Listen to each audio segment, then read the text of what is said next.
हाय hello everyone. So Kalyan jeweller इस company पे आज हम डिस्कशन करेंगे। फोर्थ क्वार्टर के रिजल्ट इन्होंने अपने रिलीज कर दिए हैं। सो उसका एनालिसिस करेंगे एंड देखेंगे ओवरऑल क्या अपॉर्चुनिटी ये बिजनेस अभी ऑफर कर रहा है। सो कल्याण ज्वेलर का बिजनेस मॉडल तो हमें पता है कि कंपनी रिटेल ज्वेलरी के अंदर सेकंड लार्जेस्ट प्लेयर है इंडिया में आफ्टर टाइटन।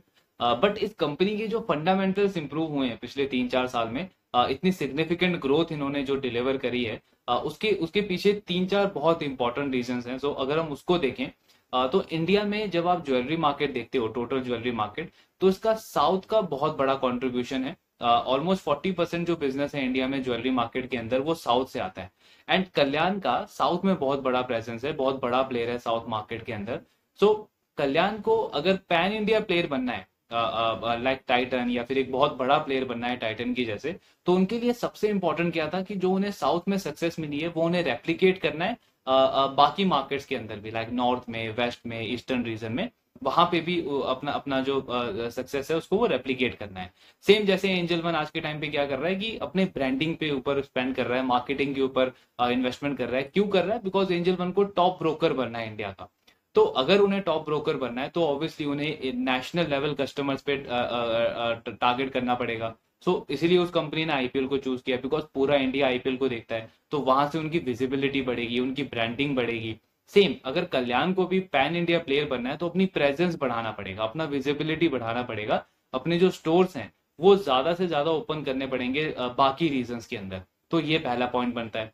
दूसरा पॉइंट क्या था कि इस बिजनेस को एक्सपैंड तो करना है नए मार्केट के अंदर, लेकिन उसमें जो इनका एग्जिस्टिंग बिजनेस है, जो इनकी एग्जिस्टिंग ज्योग्राफी है साउथ मार्केट, वहां पे कोई इम्पैक्ट नहीं होना चाहिए। बिकॉज लास्ट में हमने बहुत ऐसे बिजनेसेस देखे हैं जो नए एग्जिस्टिंग मार्केट से नए मार्केट में जाते हैं, लेकिन जो उनका एग्जिस्टिंग बिजनेस रहता है जिस ज्योग्राफी के अंदर, वहां पे बहुत ज्यादा इंपैक्ट पड़ जाता है and company market share lose करने लग जाती है। सो ये दूसरा इंपॉर्टेंट पॉइंट था। तीसरा इंपॉर्टेंट पॉइंट क्या था इस बिजनेस के लिए कि आप जो एक्सपेंशन कर रहे हो बाकी मार्केट्स में, वो प्रॉफिटेबल होना चाहिए। ऐसा नहीं कि आपने कॉस्ट वहां पे बहुत ज्यादा लगा दी, इन्वेस्टमेंट बहुत ज्यादा कर दी एंड आप जो प्रॉफिट से है वो लॉस में कन्वर्ट हो गए। सो ये तीन इंपॉर्टेंट पॉइंट थे इस कंपनी के लिए। एंड आज अगर हम इस कंपनी का लास्ट 3-4 साल का डेटा देखते हैं, सो उसमें नंबर वन पॉइंट जो था एक्सपेंशन वाला, तो कंपनी का एक टाइम पे ऑलमोस्ट 60-65% जो इस कंपनी की प्रेजेंस थी, जो स्टोर्स थे, वो उनके साउथ के रीजन में थे। आज के टाइम पे बिल्कुल अपोजिट हो गया है। इनके 62% जो स्टोर्स हैं, जो इनकी प्रेजेंस है, वो नॉन साउथ रीजन के अंदर है एंड साउथ में इनके 38% स्टोर्स हैं। दूसरा पॉइंट क्या था कि इन्हें एग्जिस्टिंग बिजनेस को प्रोटेक्ट करके रखना है। तो आज अगर हम FY24 में इनके साउथ वाले बिजनेस को देखते हैं तो 25% से ग्रो हुआ है पूरे FY24 के अंदर। 25% की ग्रोथ आई है इनके साउथ के बिजनेस में। तो उसका मतलब क्या है कि आप इंडस्ट्री से भी हायर रेट पे ग्रो कर रहे हो एंड अपने कोर ज्योग्राफी के अंदर आप मार्केट शेयर और गेन कर रहे हो पहले से भी, और अच्छी इंप्रूवमेंट आपकी वहां पे आ रही है। सो दूसरा पॉइंट भी बहुत अच्छा, अच्छे से एग्जीक्यूट किया इस कंपनी ने। तीसरा पॉइंट क्या था कि प्रॉफिटेबली एक्सपैंड करना है। तो कल्याण ज्वेलर का अगर हम लास्ट 4 साल का डेटा देखते हैं तो इनका जो रेवेन्यू है वो 21% से ग्रो हुआ है, 21% का कैगर। लेकिन जो नेट प्रॉफिट है इस कंपनी की वो 4x हो गई है, 4 गुना इनका नेट प्रॉफिट बढ़ गया है पिछले 4 साल के अंदर। तो तीनों पॉइंट पे कंपनी ने काफी अच्छे से एग्जीक्यूट किया एंड ये बहुत इंपॉर्टेंट रीजन है कि जिसकी वजह से हम इतने स्ट्रॉन्ग फंडामेंटल्स, इतने स्ट्रॉन्ग ग्रोथ देख रहे हैं इस कंपनी के। बिकॉज एक पैन इंडिया प्लेयर बनने की तरफ काफी अच्छे से प्रोग्रेस कर रहा है कल्याण ज्वेलर। रैपिडली एक्सपैंड किया है इन्होंने अपने अपनी प्रेजेंस को पिछले कुछ सालों में। एंड इसका एक बहुत बड़ा रोल जो है वो फ्रेंचाइजी मॉडल का रहा है। बिकॉज कल्याण ज्वेलर को अगर आप पहले देखोगे तो इनके मोस्टली जो स्टोर्स थे वो कोको मॉडल पे थे, company own company operated. Then I think 2021 में इन्होंने फ्रेंचाइजी मॉडल पे फोकस करना स्टार्ट किया। और आज के टाइम पे अगर आप देखते हो तो इनके 80 स्टोर्स हैं इंडिया में, टोटल 204 स्टोर्स हैं, जिसमें से 80 स्टोर्स जो हैं वो इनके फोको मॉडल पे है, franchise own company operated. And company का टारगेट है कि आगे भी जो हम नए स्टोर्स ओपन करेंगे उसमें फोकस यही रहेगा कि ज्यादा से ज्यादा स्टोर्स जो हैं वो फोको मॉडल पे हो, फ्रेंचाइजी ओन कंपनी ऑपरेटेड। तो फ्रेंचाइजी के थ्रू जब आप ऑब्वियसली एक्सपैंड करते हो तो आपकी स्केलेबिलिटी बढ़ जाती है, आप रैपिडली एक्सपैंड करते हो। सो ये काफी इंपॉर्टेंट रीजन है जिसकी वजह से इतना सिग्निफिकेंट इंप्रूवमेंट आई है इस कंपनी के फंडामेंटल्स में और एंड ग्रोथ नंबर्स में। नाउ अगर हम Q4 में देखें तो हमने इनका टॉप लाइन का ग्रोथ तो ऑलरेडी डिस्कस किया था कि ओवरऑल 34% की ग्रोथ है इनकी Q4 के अंदर। लेकिन इसमें मिडिल ईस्ट का बिजनेस अगर आप देखते हो, जहां पे इनके 1-2 क्वार्टर में थोड़ी प्रॉब्लम आ रही थी लास्ट, वहां पे ग्रोथ अच्छी नहीं आ रही थी। बट मैनेजमेंट ने कहा था कि धीरे धीरे वहां पे चीजें इंप्रूव हो रही है, डिमांड सेंटीमेंट थोड़ा सा इंप्रूव हो रहा है, एंड वो आपको इस क्वार्टर में नंबर में भी देखने को मिलेगा। सो इनका जो मिडिल ईस्ट का बिजनेस है वो ऑलमोस्ट 14% से ग्रो हुआ है ऑन अ वाई बेसिस, तो वहां पे भी ग्रोथ वापस आ रही है। प्लस अगर आप इसके साथ में स्टड ज्वेलरी का रेशियो देखते हो, मतलब जो डायमंड ज्वेलरी होती है, जो हाई मार्जिन प्रोडक्ट होता है एक रिटेल ज्वेलर के लिए, उसका कंट्रीब्यूशन भी बढ़ गया है। लास्ट ईयर वो 28% कंट्रीब्यूट करता था, इस साल वो 29% कंट्रीब्यूट कर रहा है इनके टोटल रेवेन्यू के अंदर। इनफैक्ट अगर हम इंडिविजुअली भी कंपेयर करें तो गोल्ड ज्वेलरी की जो ग्रोथ है वो 37% रही है कल्याण की, एंड जो स्टड ज्वेलरी है या जो डायमंड ज्वेलरी है वो 42% पे ग्रो हुआ है इनके लिए। मतलब जो हाई मार्जिन प्रोडक्ट है इस कंपनी का वो काफी हायर रेट पे ग्रो कर रहा है, तो ये भी काफी अच्छी चीज है। देन हम एक्सपेंशन देखते हैं इस कंपनी का, तो लास्ट एक साल में इस कंपनी ने 57 नए स्टोर्स ओपन किए हैं सिर्फ इंडिया के अंदर। सो 147 स्टोर से इनके आज के टाइम पे टोटल 204 स्टोर्स हैं, तो ऑलमोस्ट 39% की ग्रोथ है। एंड अगर आपको याद हो तो हर एक क्वार्टर में इस कंपनी का जो इंडिया का बिजनेस है पर्टिकुलरली, वो ऑलमोस्ट इसी रेट पे ग्रो हुआ है, 38-40% के आसपास इनका ग्रो हुआ है पूरे पूरे पूरे FY24 के अंदर, सिर्फ इंडिया बिजनेस। क्यों? बिकॉज आपने स्टोर्स एक्सपेंशन काफी एग्रेसिवली किया, 39% से आपने नए स्टोर्स ओपन किए, एंड उस पे सेम स्टोर सेल्स ग्रोथ भी काफी अच्छी रही है कंपनी की, 17% की इनकी ग्रोथ रही है सेम स्टोर सेल्स ग्रोथ। मतलब जो एग्जिस्टिंग स्टोर्स हैं वहां से भी ग्रोथ आ रही है, प्लस आप सिस्टम में नए स्टोर्स भी ऐड कर रहे हो। दैट इज द रीजन कि इनका इनका ओवरऑल ग्रोथ नंबर जो है वो बहुत स्ट्रॉन्ग रहा है FY24 के अंदर। एंड अब यहाँ से अगर आप FY25 को देखते हो, मतलब ये जो फाइनेंशियल ईयर अभी स्टार्ट हुआ है, इसमें भी कंपनी ने काफी स्ट्रॉन्ग गाइडेंस दी है। इनका टारगेट है कि FY25 में 80 नए स्टोर्स इन्हें ओपन करने हैं सिर्फ इंडिया के अंदर। तो 204 पे अगर कंपनी 80 स्टोर्स और नए ओपन करेगी तो मतलब ऑलमोस्ट 39% का ग्रोथ हो गया FY25 के अंदर भी इंडिया इंडिया बिजनेस में। देन इनका टारगेट है कि जो ऑनलाइन ज्वेलरी वाला जो बिजनेस है इनका कैंडल, उसमें कंपनी 50 स्टोर्स प्लान है उनके ऑलरेडी कि उसके 50 स्टोर्स ओपन करेंगे। मिडल ईस्ट में कंपनी 3 से 5 नए स्टोर्स ओपन करने को टारगेट कर रही है। यूएसए में एंट्री कर रही है कंपनी, 1 से 2 स्टोर इस फाइनेंशियल ईयर के अंदर ओपन करेगी। तो ओवरऑल एक्सपेंशन रेट अगर आप देखते हो इस बिजनेस का, तो ऑलमोस्ट 35-40% से ये बिजनेस अपना स्टोर एक्सपैंड करने को देख रहा है FY25 के अंदर भी। तो काफी एग्रेसिवली एक्सपेंशन चल रहा है इस कंपनी का। एंड अगर ये एक्सपेंशन अगर हम देखें तो कंपनी का जो 30% का ग्रोथ का नंबर है, सेल्स ग्रोथ का नंबर है, वो कंपनी इजीली मेंटेन कर सकती है आने वाले टाइम में भी, बिकॉज एक्सपेंशन रेट काफी एग्रेसिव है इस कंपनी का। सो ये काफी इंटरेस्टिंग चीज है। एंड देन इस ये एक्सपेंशन जो हमने अभी डिस्कस किया कि एफिशिएंसी के साथ में इस कंपनी ने एक्सपैंड किया है, बिकॉज इनका ROCE का जो नंबर है वो 12% से इंप्रूव होकर के 20% हो गया है लास्ट कुछ सालों में। ROE का नंबर इनका 7% से इंप्रूव होकर के 15% हो गया है। तो ये चीजें आपको क्या शो कर रही है कि बिजनेस एक्सपैंड कर रहा है, प्लस साथ में एफिशिएंसी बढ़ रही है, उसका बैलेंस शीट और स्ट्रॉन्ग हो रहा है। बिकॉज इनका नेट डेट टू इक्विटी का नंबर भी अगर आप देखते हो तो वो 1.3 था कुछ टाइम पहले, अब वो कम होकर के 0.6 हो गया है। तो ग्रोथ के साथ साथ एफिशिएंसी बढ़ी है, आपका बैलेंस शीट अच्छा हुआ है, आपका वर्किंग कैपिटल अच्छा हुआ है। सो ये बहुत इंपॉर्टेंट रीजन है किसी भी बिजनेस के लिए। एंड यहाँ पे एक पॉइंट आता है, बिकॉज ये क्वेरी मुझे बहुत आती है कि क्या फ्रेमवर्क होना चाहिए किसी भी बिजनेस को एनालाइज करने का या स्टॉक को एनालाइज करने का। सो आई बिलीव यहाँ पे आपको कोई फिक्स पैरामीटर लेके नहीं चलना है कि डेट टू इक्विटी इतना ही होना चाहिए या ROE इतना ही होना चाहिए, ऐसा कुछ फिक्स रेशियो लेके नहीं चलना है। बिकॉज उसमें प्रॉब्लम क्या है कि आप हमेशा एक बड़ी ग्रोथ को मिस आउट कर दोगे। बिकॉज जस्ट सपोज कि अगर आज से 1-2 साल पहले आप कल्याण ज्वेलर का ROE का नंबर देखते तो 7-8% का ROE नंबर है, हम तो यही बोलेंगे कि ये तो बहुत खराब है। ROE तो आपका 15% होना चाहिए, 20% होना चाहिए। डेट टू इक्विटी तो आपका 1 से कम होना चाहिए, आपका डेट टू इक्विटी तो 1.3-1.5 के आसपास है।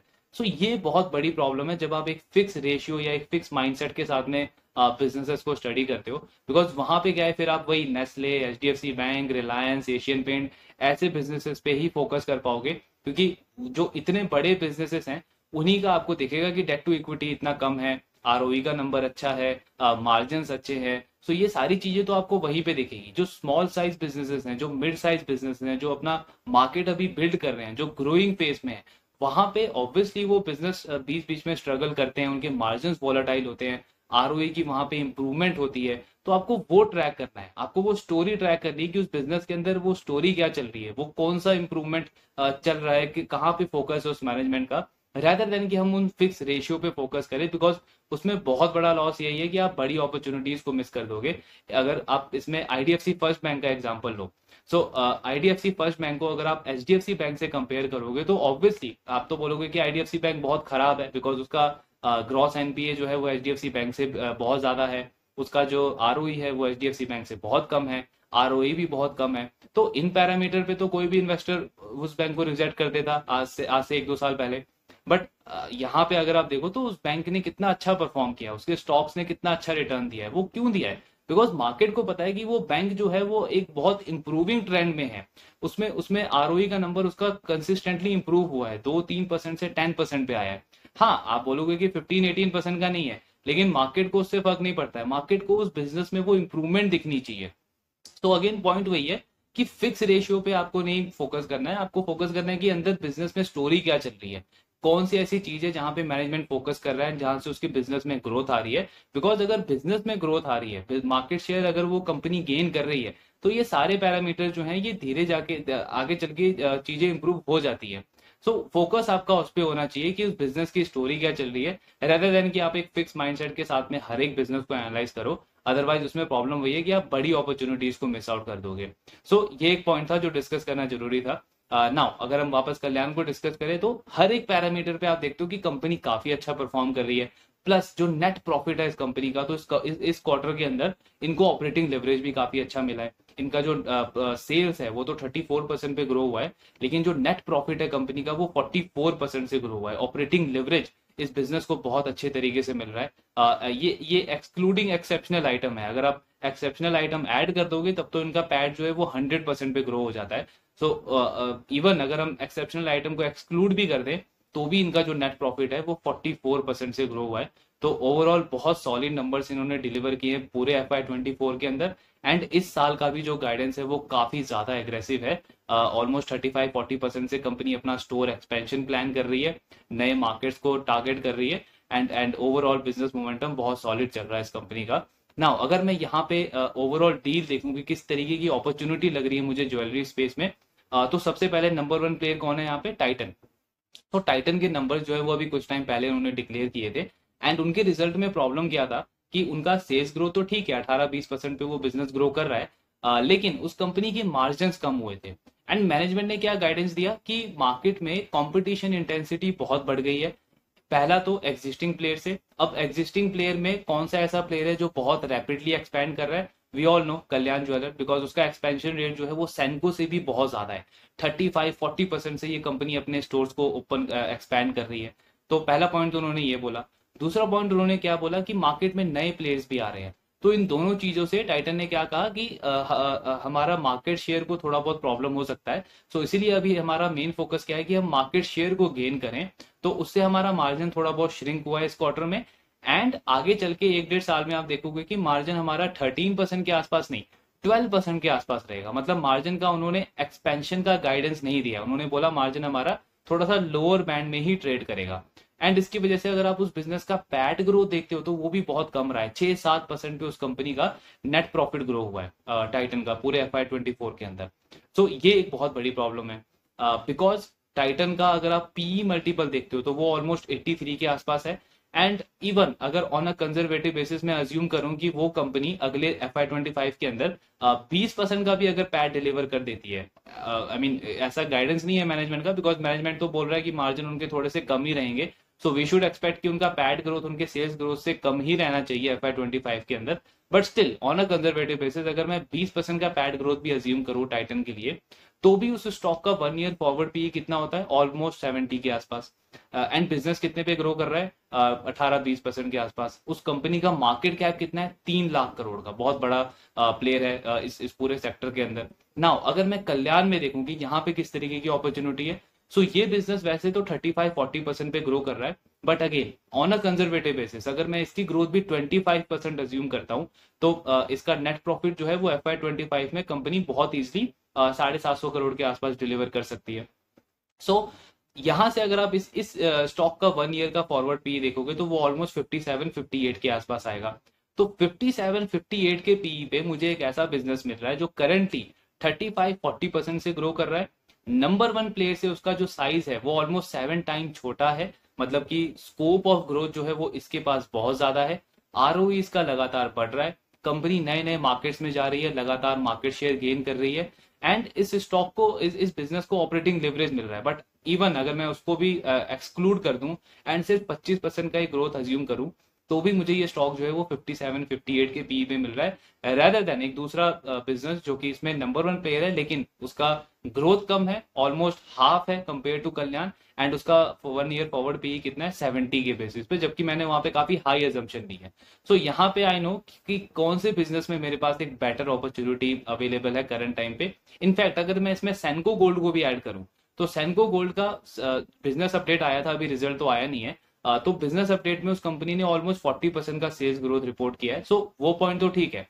लेकिन सेंको गोल्ड अगर रिजल्ट में जस्ट इन अ केस हम डिस्कस करें, अगर उसका पैड ग्रोथ बहुत कम रहता है, सेम टाइटन 5 6 7 8% के आसपास, 10% के आसपास अगर उस कंपनी का पैड ग्रोथ रहता है, तो स्टिल इवन दो अगर उसका टॉप लाइन का ग्रोथ 40% है, still I would prefer Kalyan jewellers over Senco gold, because Kalyan jeweller के पास ऑपरेटिंग लेवरेज है।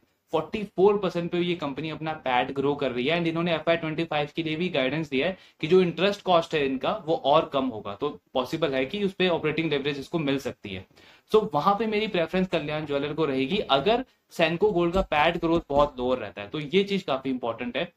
सो बाकी अभी रिजल्ट आएगा तो उसको ट्रैक करेंगे। तो यही ओवरऑल एक्टिव इन्वेस्टिंग है, आपको भी इसी चीज पे फोकस करना है कि कॉन्स्टेंटली आपको ट्रैक करते रहना है बिजनेस को, एंड जहां पे आपको दिखे कि किसी बिजनेस की परफॉर्मेंस अच्छी हो गई है कंपेयर टू लास्ट क्वार्टर, आप वहां पे थोड़ा और ऐड करोगे, एंड जहां आपको दिखेगा कि बिजनेस का परफॉर्मेंस थोड़ा सा डिप हुआ है, वहां पे या तो आप अपना एलोकेशन कम करोगे या बिल्कुल एग्जिट करोगे।